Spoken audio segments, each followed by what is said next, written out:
আসসালামু আলাইকুম। জৈব যৌগ নিয়ে তোমাদের সবারই একটি সমস্যা। আজকে আমি ক্লাস শেষ করে যখন কথা বলছিলাম স্টুডেন্টদের সাথে, একটা স্টুডেন্ট এসে আমার পাশে এসে বলল যে স্যার, জৈব যৌগটা কি বাদ দেওয়া যায় কি না। আমি তাকে জিজ্ঞেস করলাম কেন। সে বলল যে মনে রাখতে পারি না। খুবই কমন সমস্যা, সেটা শুধু ওই স্টুডেন্টের না, এটা আমাদের সবারই একটা সমস্যা যে জৈব যৌগ জিনিসটা মনে রাখতে পারা যায় না, বা মনে রাখলেও সিস্টেম তোমরা জানো না কীভাবে মনে রাখবা। তো আজকে আমি সেই কারণ নিয়ে কথাগুলো বলবো, অর্থাৎ ওই বিষয়টার ফোকাস করে কিভাবে জৈব যৌগটা মনে রাখতে হয় এবং জৈব যৌগ পড়ার যে সিস্টেমটা সেটা কিভাবে করলে তোমাদের মনে থাকবে সেটা নিয়ে কথা বলবো।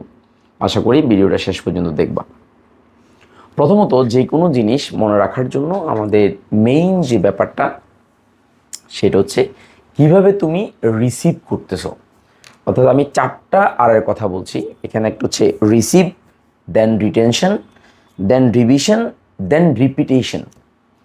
তুমি খেয়াল করো যে আমরা যখন জৈব যৌগ পড়তে যাই, প্রথমত আমাদের একটা ভীতি কাজ করে যে অনেক বিক্রিয়া, অনেক পড়া, ফলে আমাদের একটা ভয় ঢুকে যায় আমরা পারবো কি না। সেই ক্ষেত্রেই তোমার এই ভয়ের কারণেই তুমি অর্ধেক পড়া ভুলে যাওয়ার সম্ভাবনা থাকে। তো প্রথম তোমাকে আমি যেটা বলবো রিসিভের কথায়, যে রিসিভ যেটা বললাম সেটা, তার মানে তুমি যখন জৈব যৌগটাকে পড়বা সেটা কিভাবে তুমি পড়ছো, কিভাবে তুমি রিসিভ করছো, কিভাবে তুমি তোমার মস্তিষ্কে রাখার চেষ্টা করছো, সেটা খুবই গুরুত্বপূর্ণ। তো প্রথমত যেই কাজটা করতে হবে যে এই জৈব যৌগ যেহেতু অনেক বড় চ্যাপ্টার, অনেকগুলো বিক্রিয়া, অনেকগুলো সমীকরণ, অনেকগুলো কথা, সেহেতু সব কথাই তোমাকে মনে রাখতে হবে না, এই বিশ্বাসটুকু তোমার থাকতে হবে। যে বিষয়গুলো গুরুত্বপূর্ণ, সেই গুরুত্বপূর্ণ টপিকগুলো, বিষয়গুলো তোমাকে প্রথমে বাছাই করতে হবে। আমরা প্র্যাকটিস করব, জানার জন্য পড়ব, সেটা অন্য বিষয়, কিন্তু পরীক্ষায় লিখে আসার জন্য আমাকে স্পেসিফিক কতগুলো টপিক আছে, যে টপিকগুলো থেকে বারবার প্রশ্ন আসে, সেগুলো আমাকে বাছাই করতে হবে। সেগুলো বাছাই করে সেই সমস্ত বিক্রিয়াগুলোকে আমি মনে রাখার জন্য এমন একটা পদ্ধতি অবলম্বন করব, বাস্তবতার সাথে মিলে রাখার জন্য চেষ্টা করব। অথবা তুমি বিক্রিয়াগুলো লিখে লিখে পড়বা, অথবা তুমি যে জিনিসটা পড়েছো সেই জিনিসটা বারবার তুমি রিভিশন দেওয়া। এই ব্যাপারটা একটা কোহেরেন্স অ্যান্ড কোহেশন থাকতে হবে। তার মানে তুমি একটার পাশাপাশি অন্যটা এমনভাবে সাজাতে হবে যাতে তোমার স্থায়ী ব্রেনে দীর্ঘস্থায়ী হয়। তো সেটার জন্য তুমি কি করবা, প্রথমে তুমি যে যে টপিকগুলো পরীক্ষায় সবচেয়ে বেশি আসবে সেগুলোকে তুমি বাছাই করবা। যেমন আমি যদি বলি, জৈব যৌগতে সবচেয়ে প্রশ্ন আসা বেশি শুরু হয় কোথা থেকে? সমানতা টপিক থেকে। এবং সমানতা কোথা থেকে শুরু হয়? সমানতা, জ্যামিতিক সমানতা থেকে এবং আলোক সমানতা থেকেই প্রশ্ন মূলত শুরু হয়। এর আগের প্রায় 10 থেকে 12টা ক্লাস নামকরণ সহ এই জিনিসগুলো মুখস্থ করে তোমার সময় অপচয় করার দরকার নাই। তুমি রিডিং পড়বা, তুমি জানবা, সেটা অন্য বিষয়, কিন্তু তোমাকে মনে রাখার জন্য পড়তে হবে সমানতা টপিক থেকে। এরপরে তুমি বাছাই করবা যে জৈব বিক্রিয়ার যে কৌশলগুলো রয়েছে সেই কৌশলগুলো তোমাকে বাছাই করতে হবে। SN1, SN2 ওই বিক্রিয়াগুলো তুমি দেখতে হবে, E1, E2 বিক্রিয়া। দেন তোমাকে বেনজিন টপিকটাতে গুরুত্ব দিতে হবে। তার মানে বেনজিনের অ্যালকাইলেশন, অ্যাসাইলেশন, এই বিক্রিয়াগুলো তুমি একটা পারলে যাতে 5টা তুমি পারতে পারো সেই বিষয়ে তোমাকে গুরুত্ব দিতে হবে। তাহলে তুমি যখন দেখবা যে যে টপিকগুলো থেকে পরীক্ষায় প্রশ্ন বেশি এসেছে, ওই টপিকগুলোর বেসিকগুলো তুমি যদি একটা সুন্দর একটা নোটে যদি তুমি রাখো, রেখে দেন একটা টপিকের সাথে আরেকটা টপিকে যদি একটা রিলেশন রাখতে পারো, তাহলে সেক্ষেত্রে তোমার পড়াটা মনে থাকবে। তাহলে এই রিসিভের প্রক্রিয়াতে তোমাকে খেয়াল রাখতে হবে যে কিভাবে তুমি বিষয়টা গ্রহণ করতেছো, কিভাবে তুমি শিখতেছো। শুধুমাত্র বোর্ডে তুমি কোনো কিছু পড়লা, সেটা মুখস্থ করে লিখে ফেললা, না, সেটা পড়াশোনা নয়। পড়াশোনাটা তুমি যখন তুমি পড়তে যাবা তখন তুমি চেষ্টা করবা এটার সাথে রিলেটেড কোনো কিছু কি অ্যাডজাস্ট করা যায় কিনা, নোট করে ফেলা।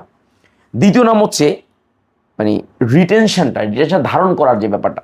যেমন দেখো, একটা সপ্তাহ আমরা যদি কোনো কিছু না পড়ি তাহলে ভুলে যাওয়ার সম্ভাবনা খুবই সোজা।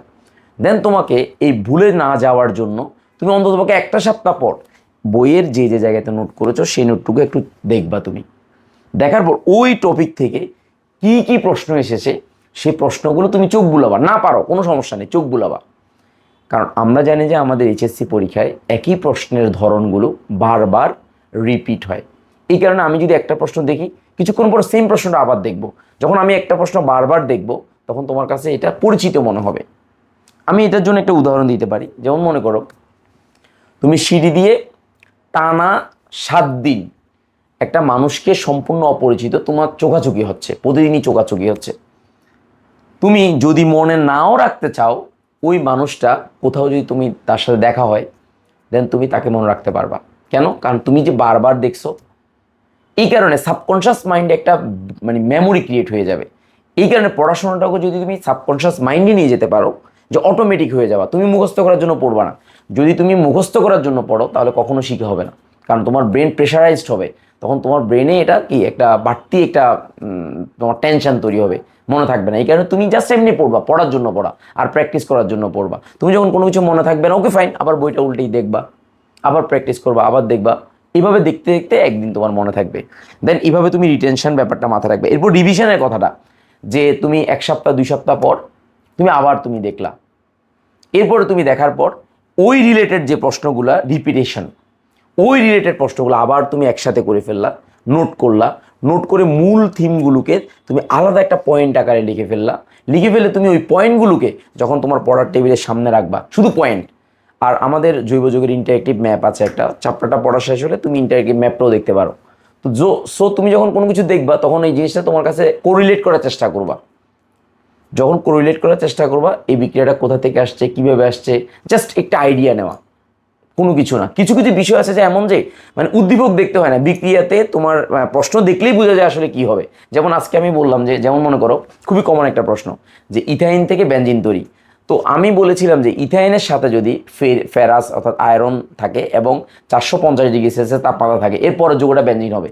তো এই যে একটা আইডিয়াটা তোমার করে নেওয়া। এরপর আমি স্টুডেন্টকে বললাম যে, যেমন বেনজিনকে যদি আমরা কি করি, মানে ওজনীকরণ করি, তাহলে বেনজিনটা গ্লাইকোজেল তৈরি হয়। এই যে একটা ব্যাপারগুলো বারবার যখন একটা জিনিস একটা টিচার বলবে বা তুমি যখন বারবার পড়বা, তখন অটোমেটিক্যালি মাথায় থাকবে। এই হচ্ছে ব্যাপার। এরপর তুমি একটা কাজ করবা, সেটা হচ্ছে তুমি অনেক কিছু পড়বা, ইটস ওকে ফাইন, তুমি অনেকগুলো ক্লাস করলা, অনেক পড়লা, কিন্তু সব কিছু মনে রাখার চেষ্টা করিও না। সব কিছু মনে রাখার চেষ্টা করলে কি হবে জানো? কোনোটাই মনে থাকবে না। তাহলে তুমি মনে রাখতে চেষ্টা করবা কোনটা? তুমি মনে রাখতে চেষ্টা করবা যে বিষয়টা বারবার এসেছে, বারবার আসবে, মানে যে জিনিসটা তোমার ইম্পর্টেন্সটা সবচেয়ে বেশি, সেটাকে তুমি বারবার স্মরণ করার চেষ্টা করো। আর বাকিগুলো এমনি পড়বা, কিন্তু তোমারও তো মনে রাখার টেনশন নেওয়ার দরকার নেই। তাহলে তোমার ব্রেন ফ্রি স্পেস পাবে। তখন তোমার ব্রেন মনে করবে যে হ্যাঁ, আমাকে আর প্রেশারাইজড করা হচ্ছে না। দেন ব্রেন অটোমেটিক রিল্যাক্স মোডে থাকলে তোমার পড়াগুলো মনে থাকবে। সো এই কাজগুলো যদি তুমি করো, বারবার রিপিট করে, নোট করে, সুন্দর করে গুছিয়ে এবং রিপিট করে রিভিশন দিয়ে তুমি যদি পড়তে পারো, তাহলে আমার মনে হয় যে বোঝাটা তোমার মনে থাকবে। আশা করি বুঝতে পেরেছো। এই ভিডিওটা যদি ভালো লেগে থাকে শেয়ার করিও। আর এই ধরনের ভিডিও যদি পেতে চাও, আমাদের চ্যানেলটা সাবস্ক্রাইব করবা আর শেয়ার করবা বন্ধু বান্ধবের মাঝে। সবার জন্য শুভকামনা। আসসালামু আলাইকুম।